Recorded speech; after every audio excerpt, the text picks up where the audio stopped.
Good morning, good afternoon, or good evening, depending on your time zone, and welcome back to Moral Compass 101. In our last topic, we talked about selfishness, where I defined selfishness as an inborn or acquired personality trait or disposition that's akin to excessive regard of self and exclusive disregard of the needs and feelings of others. We went ahead to say that humanity's inherent selfishness hails from the Adamic sin, where the relationship between God and man was compromised by the fall of man, as per Genesis chapter number 3. Hence, the first death of a relationship. Also, we said that Cain, having been born amidst the Adamic sin, he brought the very first death of a human being when he murdered his brother Abel, when God failed to accept his offering. On the other side, we talked about the source of selfishness as an acquired vice, where we talked about lack of identity, self-identity as a cause, whereby through lack of identity, which instigates purpose, the two occurrences, namely the depressive occurrence and the stimulative occurrence, brings about low self-esteem, where in the category of the stimulative occurrence, low self-esteem hides behind the grandiose ego, hence a sense of entitlement and selfishness that leads to manipulation.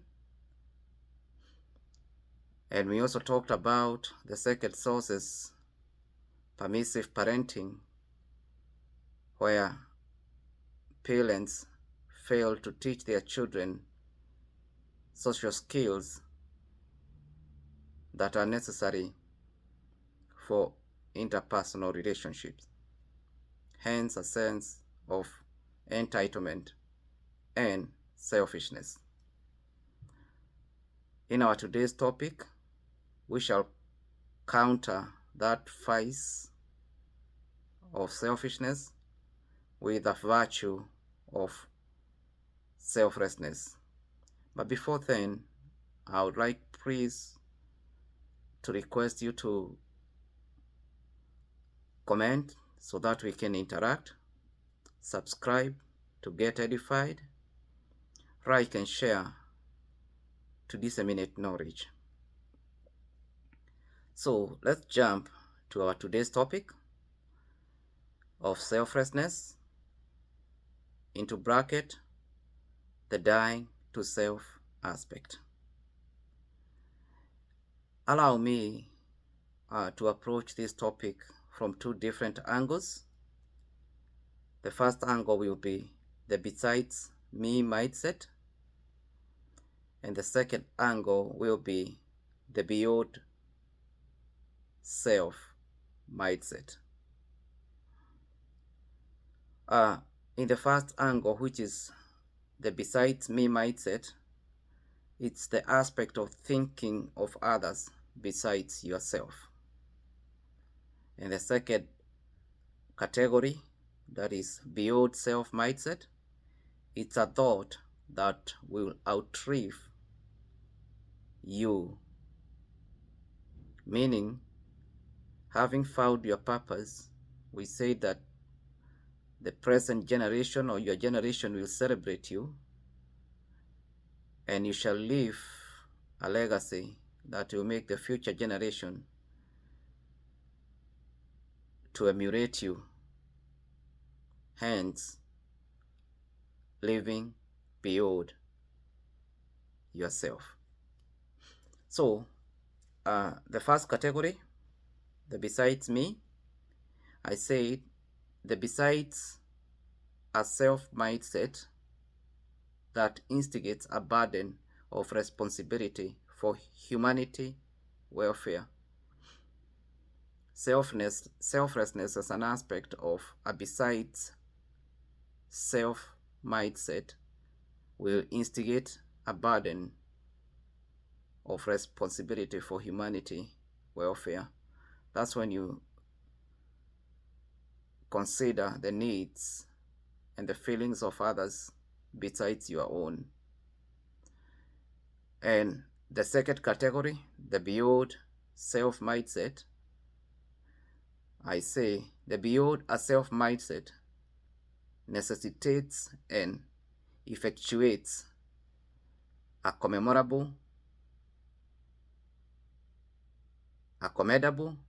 and an immutable legacy for posterity. It does three things. That's when your purpose leaves a legacy, or when you leave a legacy through your purpose, the future generation will have something to commemorate about you and to emulate about you, your legacy. So this is a statement that I also put last time. While selfishness is a universal humanity disorder that's akin to elitism, selflessness is the only known panacea. I'll repeat that. When selfishness is a universal humanity disorder that's akin to elitism, selflessness is the only known panacea, or selflessness is the only known cure. In Matthew 16:24, Jesus tells his disciples, if you want to follow me, you must deny yourself and take your cross on a quotidian basis and follow me. Meaning, he's telling them that they need to die to self.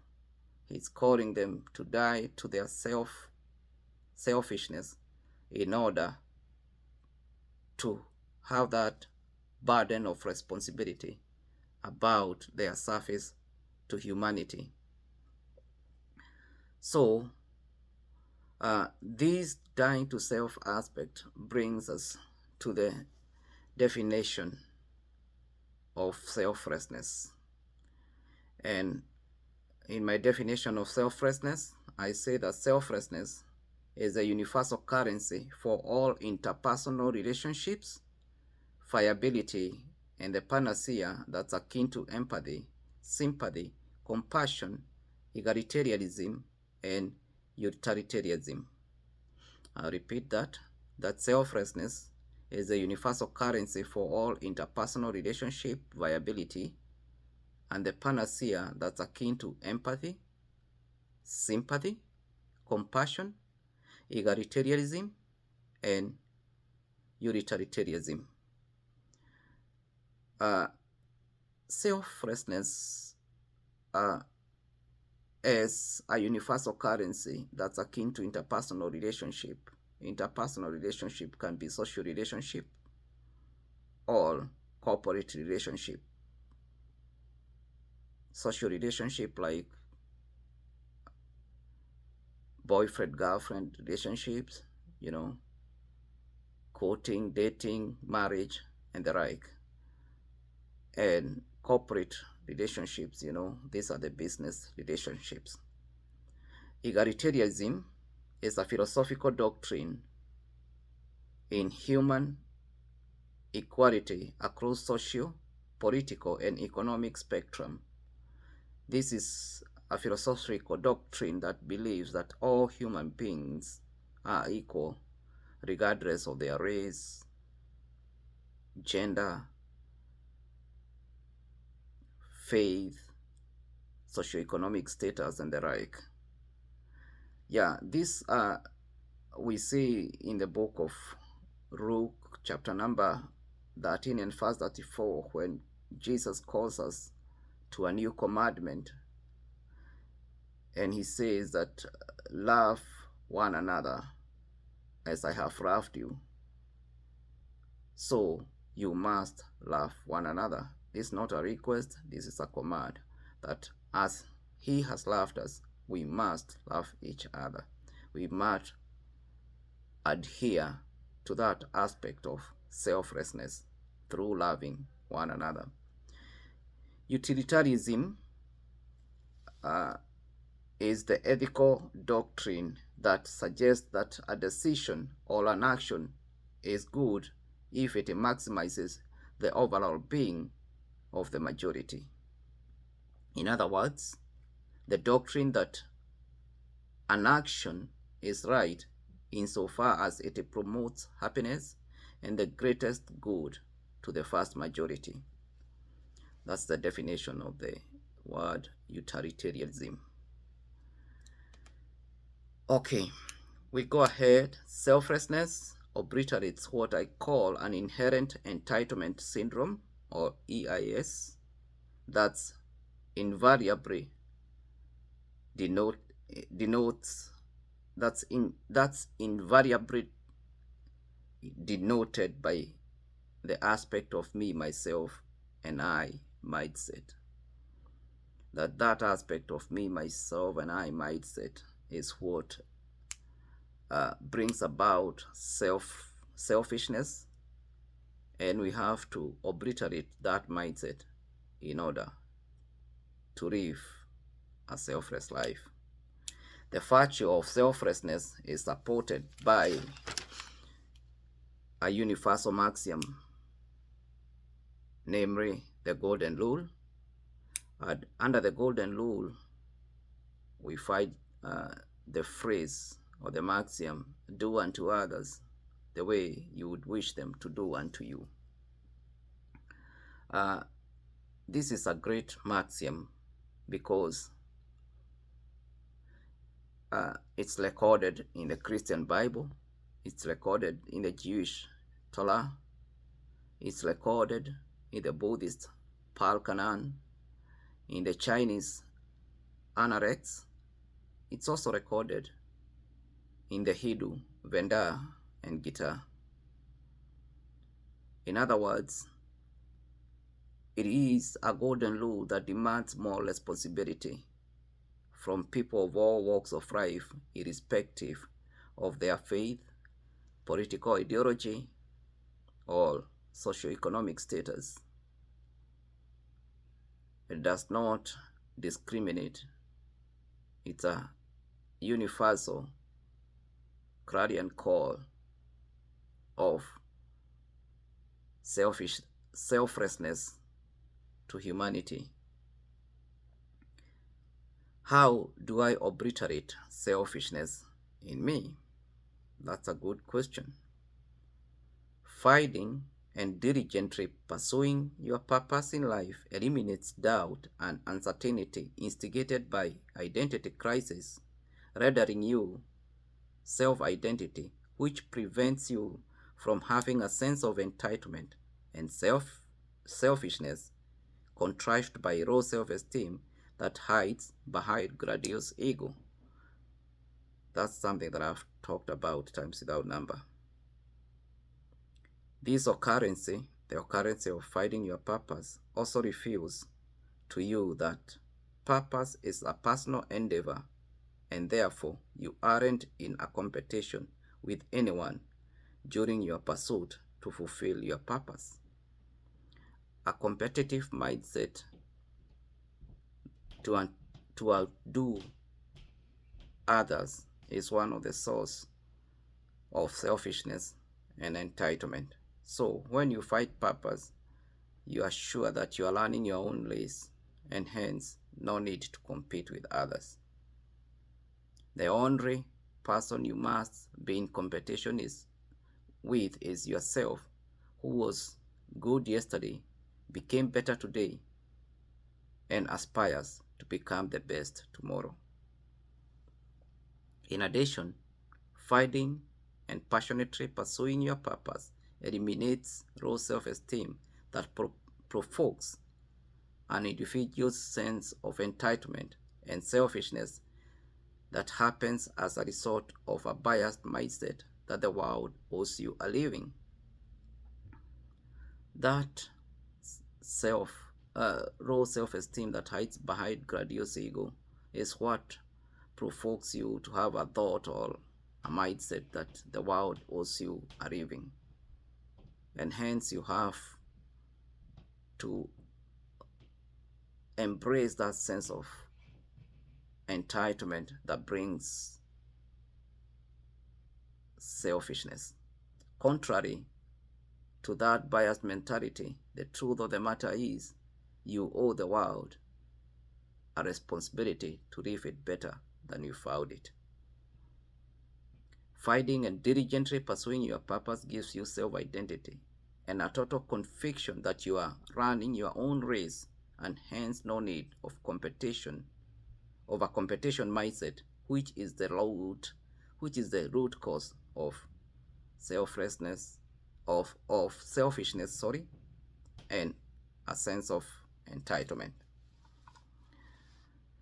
It's very imperative to remember that your purpose fulfillment is an achievement that will outlive you, because your purpose fulfillment isn't an achievement that will only be celebrated by your generation. It's also a legacy that will be commemorated and emulated by posterity. We said that one earlier. In the very words of Pope Francis, rivers don't drink their waters, trees do not eat their own fruits, the sun do not shine on itself, and flowers do not emit their fragrances for themselves. Living for others is a rule of nature. We are all born to help each other.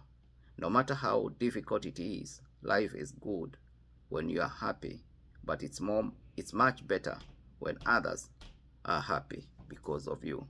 I think that's self-explanatory. In short, an effort made for the happiness of others lifts us beyond ourselves. In his epistle to the church in Philippines, chapter number 2 and verses 3, Paul had this to say: do nothing out of selfish ambitions and conceit.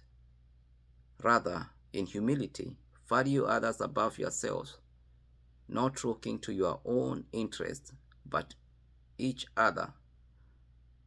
to each of you the interest of others. Paul here is calling us into order when it comes to selfishness, that we should not do anything in an act of selfishness, but our ambitions should be selfless, and we should not hold conceit, but rather humility, by valuing others above ourselves. So, in closing, I'll allude to the paradoxical maxim from Mahatma Gandhi, who said that the best way to find yourself is to lose yourself in the service of others. This is an oxymoronic principle of losing to gain. This aspect of losing to gain, can be understood better by the way they tell us to lose weight in order to gain good health. It's an oxymoron, but it's applicable in our lives. Another way to look it is looking it through the lenses of working to get paid. You lose your time but gain money. So the paradox in the whole scenario is you lose selfishness in order to gain selflessness. Your choice to die to self will be your intention to live a selfless life. Only those who have mastered the power of selflessness can experience life's profound contentment and heartfelt life fulfillment. So, in closing, I say that only those who have mastered the power of selflessness can experience life's most profound contentment and heartfelt life fulfillment. Until next time, please stay safe. Blessings and shalom.